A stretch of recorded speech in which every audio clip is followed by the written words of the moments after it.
విద్యార్థుల వరుస ఆత్మహత్యలు కలకలం రేపుతున్నాయి. చదువుల ఒత్తిడితో కొందరు, అనారోగ్య కారణాలతో మరికొందరు క్షణికావేశంలో బలవన్మరణాలకే పాల్పడుతున్నారు. కన్న తల్లిదండ్రులు కడుపుకోత మిగులుస్తున్నారు. ఆత్మహత్యకు పాల్పడుతున్న వారిలో ఎక్కువ మందిలో హాస్టల్ విద్యార్థులే ఉంటున్నారు. నిన్న ఒక్కరోజే తెలంగాణలో 2 వేర్వేరు జిల్లాల్లో ఇంటర్ విద్యార్థులు ఆత్మహత్యకు పాల్పడిన ఘటనలు విద్యార్థుల తల్లిదండ్రులు కలవరపెడుతున్నాయి. హైదరాబాద్లోని ప్రగతి నగర్లో ఇంపల్స్ కాలేజీలో విద్యార్థిని ఆత్మహత్యకు పాల్పడింది. హాస్టల్ రూమ్లో ఎవరూ లేని సమయంలో ఫ్యాన్ కూరేసుకుని సూసైడ్ చేసుకుంది. ఇక మేడ్చల్ జిల్లాలోనూ ఇంటర్ విద్యార్థి ఆత్మహత్యకు పాల్పడ్డాడు. అన్నోజిగూడలోని నారాయణ కాలేజీలో విద్యార్థి తనుష్ ఆత్మహత్య చేసుకున్నాడు.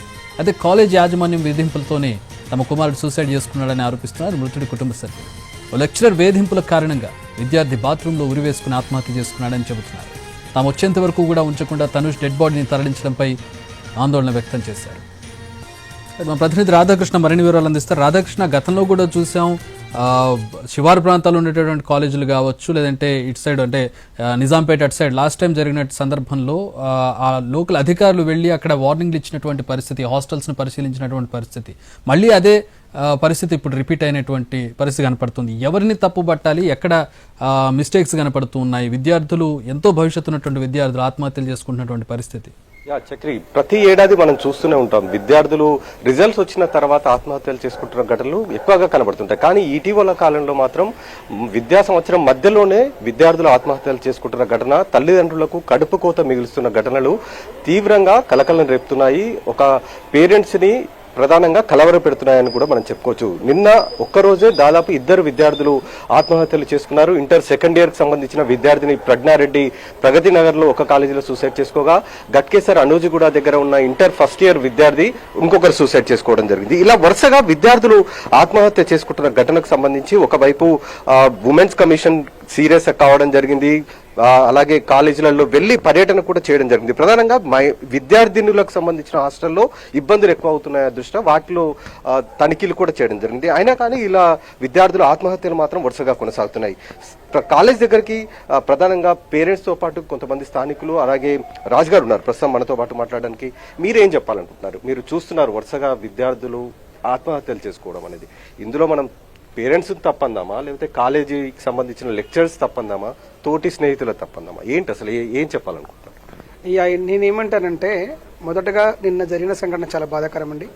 ఒక అమ్మాయి చనిపోకూడదు, ఫ్యూచర్ పిల్లకి ఎలాంటి కళ అనుకుందో దాన్ని కొంచెం తీవ్రంగా ఖండిస్తూ, సీరియస్లీగా ఫస్ట్ నేను ఏం చెప్పాలనుకుంటుంటే విద్యార్థులకు కానీ, విద్యార్థి పేరెంట్స్కి కానీ, కాలేజ్ యాజమాన్యం కానీ నా విజ్ఞప్తి ఏంటంటే, ఫస్ట్ ఆఫ్ ఆల్ పిల్లలను కాలేజీలో జాయిన్ చేసేటప్పుడు ఒకసారి పేరెంట్స్ ఆలోచించుకోవాలండి. పేరెంట్స్ ఏ రకంగా ఆలోచించుకోవాలంటే, 10th క్లాస్ అయిపోక ముందుకే, అంటే అకాడమిక్ ఇయర్ కంప్లీట్ కాకముందుకే November, Decemberలో అడ్మిషన్ వీళ్ళు వచ్చి ఫస్ట్ అడ్మిషన్ తీసేసుకుంటారు. వాళ్ళ ఇంటికి కూడా పిఆర్ఓ పోతారు, పిఆర్ఓ దగ్గరకు 5,300, హాస్టల్ అయితే 10,300 ఇట్లా కట్టి అడ్మిషన్ తీసుకుంటారు. అట్లా కాకుండా ఫస్ట్ పిల్లలతో మాట్లాడండి ఇంట్లో, అమ్మ నువ్వు ఏ గ్రూప్ తీసుకుంటావు, ఏ కాలేజ్ జాయిన్ అవుతావు అని మాట్లాడిన తర్వాత డిసైడ్ అవ్వండి. నీ పక్కింటలు చైతన్యం చేసారు, ఇంకో నారాయణ చేసారు, ఇంకో వశిష్టాలు చేసారు, ఇంకో ఈ కాలేజీ చేసారు, ఇప్పుడు ఇంపల్స్లు చేసారు, ఇట్లా కాకుండా పిల్లల మనోభావాలు ఫస్ట్ పిల్లల వాళ్ళ ఒపీనియన్ కనుక్కోవాలని నా విజ్ఞప్తి ఫస్ట్ పేరెంట్స్కి. ఆ తర్వాత ఎక్కడి నుంచో విలేజ్ తీసుకొచ్చి ఇక్కడ హాస్టల్ వేసే పిల్లలకు అక్కడ మాత్రం ఇక్కడ షూట్ అవ్వకుండా ఇక్కడ పక్కన కొంచెం సిటీ అమ్మాయిలు ఉంటారు లోకల్లో. ఈ సిటీ అమ్మాయిలు కొంతమంది హాస్టల్ వేస్తారు.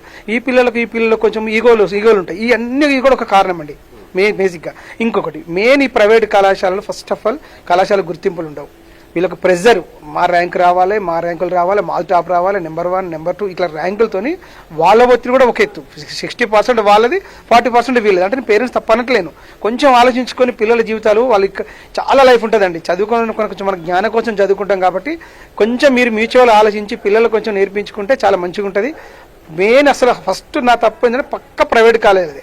ఈ కాలేజీలు ఒక సబ్జెక్ట్ గ్రూపులు పెడతారండి వీళ్ళు. ఇప్పుడు ఏదో స్పార్కులు, కోస్పార్కులు లాంటివి అన్ని పెట్టి ఫీజుల కోసమే విద్యార్థుల జీవితాలతో చెలగాటమాడుతున్న ప్రైవేట్ కళాశాల ఏవైతే ఉన్నాయో వాటిపైన గవర్నమెంట్ చాలా సీరియస్గా ఉంది. మా ప్రభుత్వం నిన్నగాక మీకు తెలుసు, గతంలో కూడా మా women commission Nerala Sharada madam గారు అన్ని కాలేజీ ఎంక్వైరీ చేసింది. తను మీ మేడం గారు ఎంక్వైరీ అయిన తర్వాత కొంచెం కాలేజ్ సెట్ అయినాయండి. ఎందుకంటే మేము కూడా కాలేజ్ పోవడం జరిగింది. ఆ చైతన్యం నారాయణ మేము కూడా పోయినాము. తర్వాత పోతే కొంచెం చేంజ్ అయ్యారు వాళ్ళు. దాంతో మేము కూడా మళ్ళీ మేడం గారికి నేను ఏం చెప్తున్నానంటే మీరు దయచేసి రాష్ట్రంలో ఉన్న ప్రైవేట్ కళాశాలలు అన్ని తిరగాలని మేడం గారు కూడా విజ్ఞప్తి చేస్తున్నాను. ఎందుకంటే మేడం మన ప్రభుత్వంలో మన పిల్లలకు అన్యాయం జరగకుండా చూడాల్సిన బాధ్యత మన మీదనే ఆధారపడింది కాబట్టి మేడం గారికి దీని వీలైతే గవర్నమెంట్ దృష్టిలో తీసుకెళ్తారని సిద్ధంగా ఉన్నానండి. నిన్న మీరు కాలేజీకి వచ్చినప్పుడు ఎలా ఉందండి? లోపల మీరు చాలా దారుణంగా ఉందని చెప్తున్నారు. మరి అంత ముందుకు ఎవరు కూడా ఈ కాలేజ్ దగ్గరికి రావడం కానీ వాళ్ళని విజిట్ చేయడం కానీ చేయలేదు? ఇక మీకు నిజంగా చెప్పాలంటే సార్ నేను ఏమంటున్నానంటే ఇక్కడ ఈ కాలేజ్ ఉన్న సంగతి ఎవరికి తెలియదు. ఈ కాలేజ్ పేరు ఎన్ఎస్ఆర్ ఇంపల్స్ అని రన్ చేస్తారు. యాక్చువల్లీ ఆవిష్కార బోర్డు ఉంది ఇక్కడ. దీని పేరు ఎన్ఎస్ఆర్ ఇంపల్స్ అని అడ్మిషన్ తీసుకున్నారు. నేను నిన్న వచ్చేసరికి అసలు ఎవరు నిమ్మకు లేదు. పిల్ల చనిపోయిన బాధ ఎవరికి లేదు. ప్రిన్సిపల్ తన పని తను చేసుకుంటుంది, ఇన్ఛార్జ్ అక్కడ ఉంటుంది. కనీసం ఒక లేడీస్ పిల్ల కనీసం ఎంక్వైరీ కూడా చేయట్లేరు. నేను లోపలికి వెళ్ళాను, మీతో ఎస్ఐ శ్రీనివాస్ సార్ వచ్చారు, మిమ్మల్ని నలుగురు లోపలికి వెళ్ళాము. దరిద్రం అండి అసలు. ఆ వాష్రూమ్స్ అంత గర్ల్స్ క్యాంపస్ అయితే వాష్రూమ్ మనం పోలేము. అది అక్కడ చూస్తే ఫుడ్ లంచ్ టైంకి వచ్చినాము. అసలు కూర్చొని టేబుల్ స్టూల్స్ వేసారు. ఇప్పుడు బయట రోడ్డు మీద ఫాస్ట్ ఫుడ్ పెడతారు చూసినాం, ఆ రంగం స్టూల్ చేసి పెట్టారు. ఒక టేబుల్ సిస్టమ్ లేదు, గలీజ్ స్మెల్. అసలు ఒక లోపల బండలో ఫ్రెష్ లేవు. ఇప్పుడు వెళ్దామంటే ఇప్పుడు లాక్ వేసుకోరు. ఇప్పుడు మొత్తం లాక్ క్లోజ్ చేసుకుని వెళ్ళిపోయారు వాళ్ళు. చాలా దరిద్రంగా ఉంది. వీటిపైన చర్యలు తీసుకొని అసలు college permission first of all ఈ కాలేజ్ పర్మిషన్ లేదు, ఈ బిల్డింగ్ పర్మిషన్ లేదు. ఏం చేస్తే బాగుంటుందండి?